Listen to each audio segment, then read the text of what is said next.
Hello and welcome to your Newsmax Daily for Monday, March 17th, 2025. And happy St. Patrick's Day, a worldwide celebration commemorating St. Patrick and the arrival of Christianity in Ireland, with all things Irish today, even though St. Patrick was of Roman descent and born in Britain. Here in the United States, the first celebrations of St. Patrick's Day date all the way back to 1737 in Boston, and then 1762 in New York City, long before we even officially became the United States in 1776. Today, those two cities, Boston and New York City, still have the biggest and the best St. Patrick's Day parades and celebrations in the country. But wherever you are, if you're celebrating, have fun, enjoy, and be careful. Many cities and towns, maybe where you live, celebrated St. Patrick's Day over the weekend, and what a weekend it was, right? And I'm not talking about the celebrating. I'm talking about the passing of the spending bill on Capitol Hill Friday that got things started heading into the weekend, the killing of the ISIS leader in Iraq, the U.S. airstrikes on the Houthi rebels in Yemen Saturday, the arrival of the astronauts to the International Space Station Saturday night after the launch on Friday night, and the Trump administration deporting hundreds of mostly Venezuelan presumed gang members on Sunday, even after a federal judge ruled against it. And Democrats became even more unraveled over the weekend. A new CNN poll out this morning shows the party's favorability at a new low of just 29%. If you were checked out, doing your own thing over the weekend, enjoying yourself like you should be, you have a lot of catching up to do. But let's start with the airstrikes on Yemen while President Trump played golf in West Palm Beach. This is Rob Astorino breaking the news on Newsmax. All right, some breaking news. The U.S. has begun to carry out large-scale military strikes in Yemen's capital of Sana'a. Sources on the ground are reporting that these attacks included both air and naval strikes on dozens of targets. Our Middle East correspondent, Zach Anders, he's live in Tel Aviv with the latest. Zach, what do you know? Yeah, we're seeing some early reports now of those explosive munitions impacting these sites around that capital of Sana'a. It's about 9:30, about almost 10 o'clock there, local time in Yemen. Now, we're seeing a large, based on what we can gather from those posting on the ground, a large number of sites that are actively burning. It appears that this is a multi-wave attack with dozens of targets just around the capital. You would have to imagine, as this campaign has kicked off against the Houthis, that there is a lot of attention and focus outside the capital as well. The Houthis have built up their infrastructure deep in some underground facilities in some areas. They're not all around the capital. They have a vast control over the west and southern ends of that country in the Gulf. Now, one of the things that we were tracking just a few hours before this was the movement of the carrier strike group Truman. The last reported position was in this area in the Red Sea. What we're trying to piece together is how broad these attacks appear to be. And again, we're getting reports of dozens of sites that have already been hit. And the planes, people are still reporting they're hearing them overhead. So it's likely that these attacks are ongoing. From what we're hearing here in Israel, there's an expectation that these attacks could last for days, given how pervasive and deep underground some of this Houthi infrastructure is. So this could be a very eventful night here, again, as we're watching what appears to be the launch of a very large air campaign against that terror group in Yemen, sending a very clear message to Iran and the terror leaders in Tehran. Guys. Newsmax Middle East correspondent Zach Anders and Rob Astorino breaking the news on the airstrikes in Yemen on Saturday. President Trump announced it on Truth Social, as Rob mentioned in the beginning of that cut, saying that the Houthis waged an unrelenting campaign of piracy, violence, and terrorism against American and other ships, aircraft, and drones. That from President Trump on Truth Social. He also warned Iran about its continued funding of terrorist organizations. This is the administration's senior director of counterterrorism and former Newsmax host Sebastian Gorka on Sunday Agenda with Lydia Serrani. President Trump launching new naval airstrikes against the Iran-backed Houthis in Yemen for all of their past attacks against commercial ships in the Red Sea. Over 100 attacks since the October 7th massacre in Israel. Of course, Dr. Gorka, the big concern now is Iran's nuclear capabilities. What can you tell the American people to allay their fears? Well, look, I was in the West Wing in the Situation Room with my counterterrorism team, with my colleagues from the NSC, with the Deputy National Security Advisor, watching that footage and other things that are not available to the public live as it was happening. The National Security Advisor, Mike Waltz, was with President Trump, who also was watching and listening to our brave warfighters. There you go, dealing death to these pirates, these thugs who have held international trade and maritime freedom on the seas hostage for years now. This is the same Houthis. Can we just stop for a second for a sanity check, Lydia?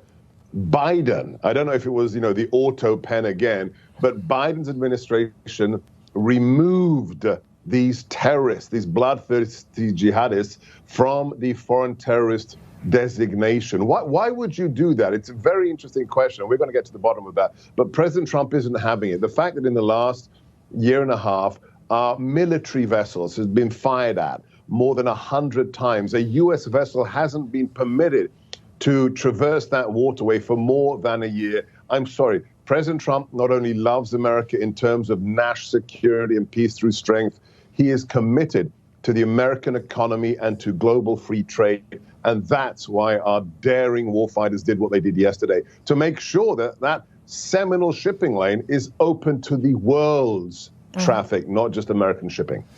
You know, Dr. Gorka, this report just coming in, Iranian General Hossein Salami is now denying that the Houthis are backed by Iran, right? I know, it's funny. Well, what do you think about this? And then he adds that his country would offer a, quote, decisive and devastating response to any threat against it. What do you think about his denial now? Well, your thoughts?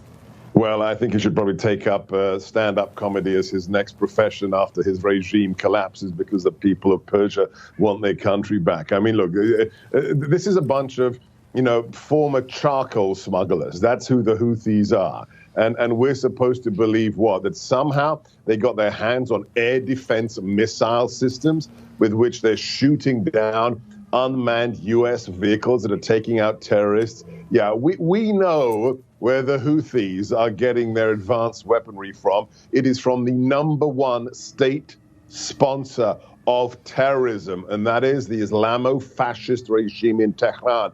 And for all of you who missed it, go back. It's on my Twitter feed. It's on my Truth Social. Read the full statement from President Trump as we took responsibility for this military operation, and read the last line and his very clear and stern message for Iran. You better stop supporting these bloodthirsty Islamic terrorists, or there will be hell to pay. And President Trump, as ISIS and their former caliph and al-Baghdadi know, or they're fish food right now.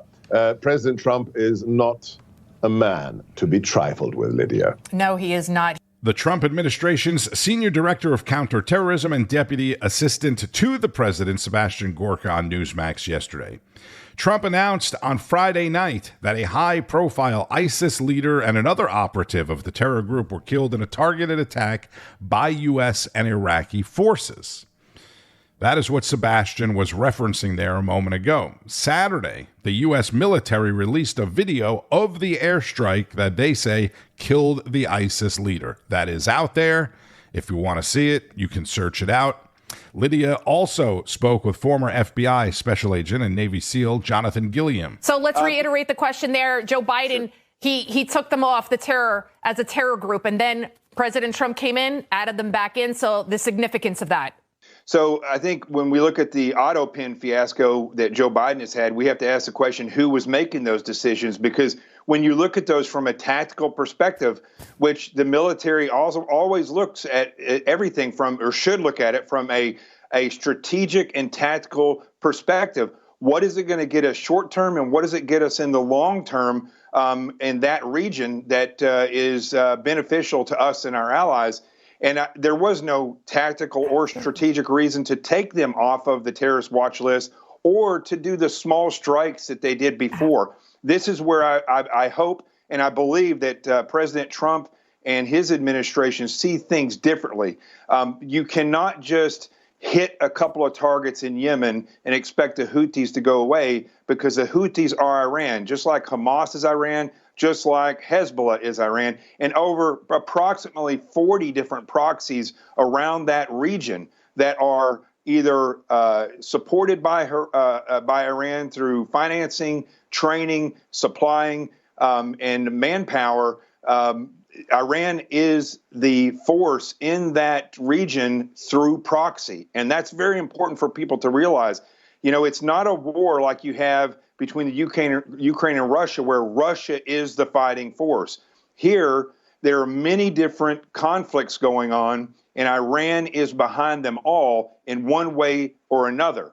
And so when we look at what President Trump and his administration is doing here, what I'd like to see is the words that he said carried out. Elimination.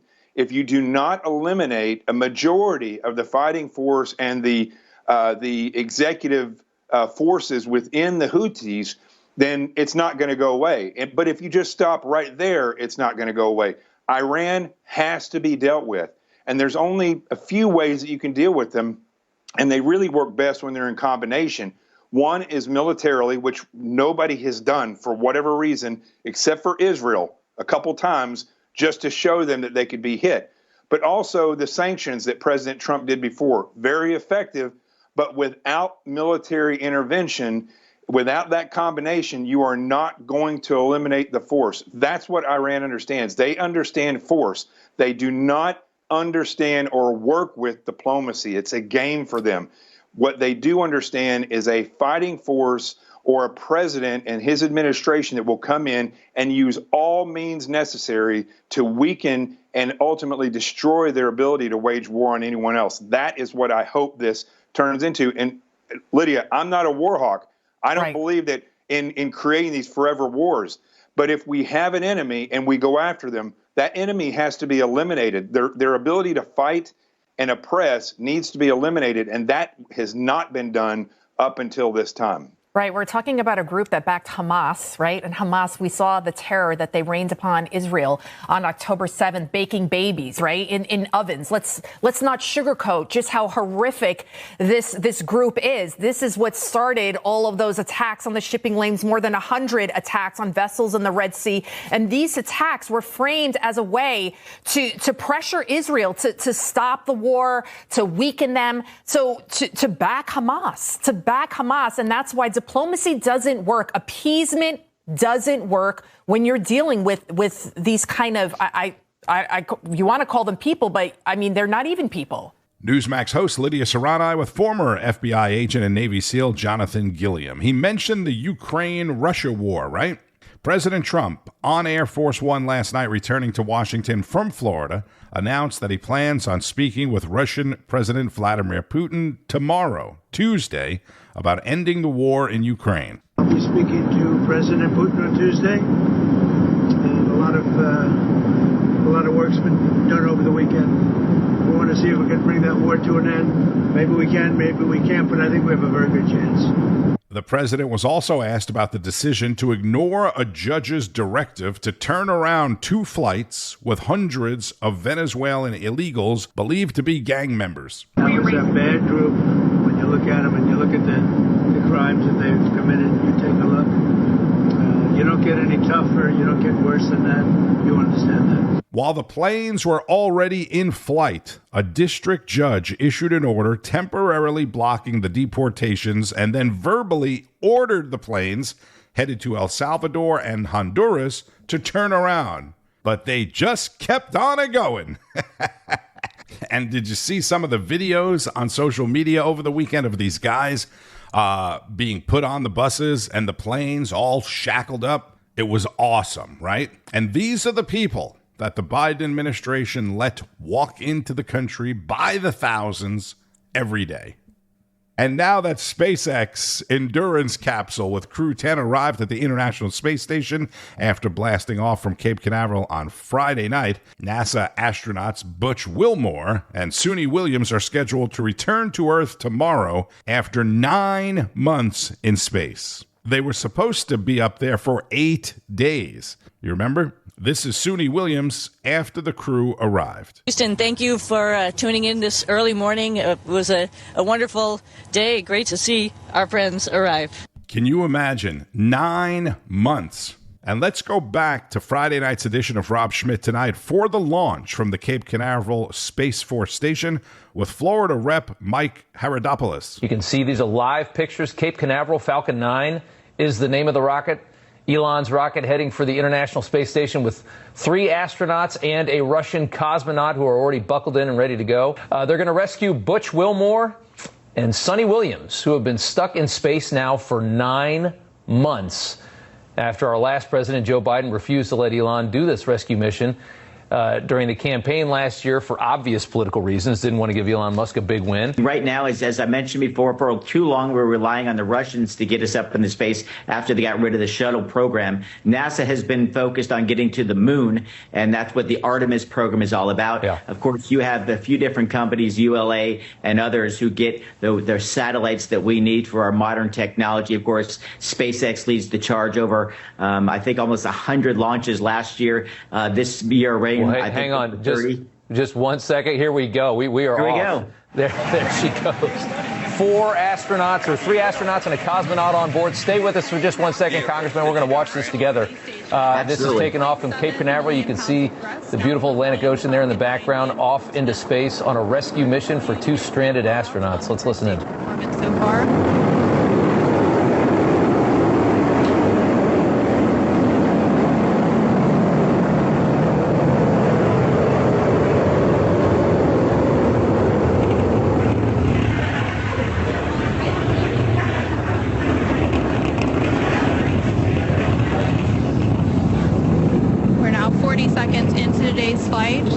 telemetry nominal. I don't know how many times you can watch that. It never gets old, seeing something. I mean, these are, and Congressman, talk about just the size and scale of that rocket. How big is that rocket that they're shooting off into space? Well, again, you're seeing these are the elite rockets put forth by Elon Musk and the team. Yeah. This one is known as Endurance. And this particular rocket is the one that's been putting folks up at the space station for a while now. And if you don't live in the area, you can hear this sonic boom, and you can, of course, see this from miles and miles away. It never gets old. It's a testament to human technology, American technology, that we are leading the world in space propulsion, and we want to stay ahead of the Chinese. And so these amazing rockets are ones which get us into the place we want to be. And I think with these type of rockets that Elon Musk is putting together, let alone, of course, Starship is the bigger rocket that will eventually propel us potentially to Mars and beyond. And so these are incredible, and I hope if they've never had the chance to go see a rocket launch, come to Florida, not enjoy just the ocean, but about every third day we see a rocket launch just like this. It's absolutely phenomenal. It is something else. And it is well off into space now. A successful launch, at least at this point, from Cape Canaveral for SpaceX, a rescue mission of two astronauts that have been up there at the ISS for a very long time. I have covered dozens of SpaceX Falcon 9 launches and other launches myself as a news anchor, news reporter in Florida for years, and it never gets old. Exactly like they were saying. Every launch is just breathtaking and incredible. Rob Schmitt and Florida Congressman Mike Haradopoulos, who is a member of the Science, Space, and Technology Committee. And as Rob mentioned, we learned last week that the two astronauts could have come home sooner, but President Biden selfishly would not approve the mission, simply not to let Elon Musk be successful and get positive press after he joined Team MAGA. President Trump declared all of President Biden's last-minute pardons as void due to the alleged use of AutoPen, and said this is something they're going to look into very seriously. There is also more talk about the Epstein files. Pam Bondi, Attorney General Pam Bondi, and FBI Director Kash Patel are said to be working feverishly on that. It's a matter of time. As I said a week or two ago, it's been so much time that whatever it takes, okay, but it is eventually going to be out there, is what they keep saying. All right, today the president will travel to the Kennedy Performing Arts Center, where he will participate in a board meeting and a tour. There's also a White House press briefing this afternoon to kick off the new week. And with all of the events of the weekend, it is bound to be another explosive White House press briefing. On Wall Street, the markets opened mixed to flat after a bit of a rebound back on Friday. The highlight of this week will be the Federal Reserve's meeting later in the week. The Fed's expected to hold interest rates steady, but Chairman Powell, as I always say, will still likely say something to send the markets into more of a tailspin. Bitcoin was down slightly this morning at 82,999 at the time of this recording. Anyway, most other cryptocurrencies were slightly higher to flat. And after hitting an all-time high of just over $3,000 an ounce, gold is down a couple of bucks, just under $3,000 an ounce. Be sure to keep up with all of today's news and breaking developments on Newsmax, N2, and Newsmax.com. It all begins each and every morning with Wake Up America, followed by National Report, all the way through Rob Finnerty at 8, Greg Kelly reports at 9, Chris Plant and the Right Squad at 10, and so much more in between all of that. And don't forget about all the great N2 shows as well. I'm Tony Marino. Enjoy the rest of your day, your St. Patrick's Day. Happy St. Patrick's Day. You know what they say. Today, everybody is a little bit Irish, except for Italians. We're still Italian. And keep on fighting the good fight. News breaks every minute, every day. You need the app, the Newsmax app. Find it free on your smartphone store. Then watch us anytime, anywhere. Information. Truth is freedom. Is Newsmax. It's real news for real people.